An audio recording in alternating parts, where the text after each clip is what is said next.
Hello guys 6 సంవత్సరాల తర్వాత సోలోగా వచ్చి అన్ని చోట్ల రికార్డ్ లెవెల్లో కలెక్షన్స్ కొట్టి తాను మొదలుపెట్టిన రాజమౌళి ఫ్లాప్ సెంటిమెంట్ని తానే బ్రేక్ చేసిన సినిమా దేవర. జూనియర్ ఎన్టీఆర్, కొరటాల శివ వీళ్ళ కాంబినేషన్లో వచ్చిన సినిమా అన్ని చోట్ల మాస్ లెవెల్లో జాతర చేస్తుంది. అన్ని చోట్ల అంచనాలను మించిపోయింది సినిమా.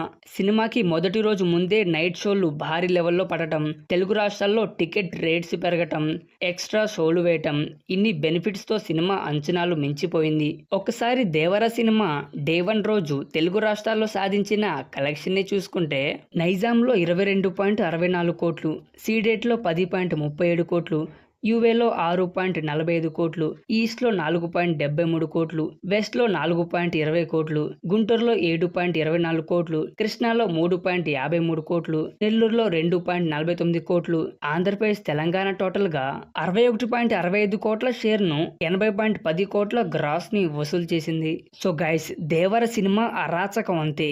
ఇంత మాస్ గా ఉంటుందని అస్సలు ఎక్స్పెక్ట్ చేయాలి నేను. సినిమా ర్యాంప్ అంతే. ఇంకా చూడని వాళ్ళు ఉంటే ఖచ్చితంగా చూడండి. చూసిన వాళ్ళు ఉంటే సినిమా ఎలా ఉందో కామెంట్ చేయండి. ఈ వీడియోని లైక్ చేసి మన ఛానల్ని సబ్స్క్రైబ్ చేసుకోవటం మర్చిపోమాకండే.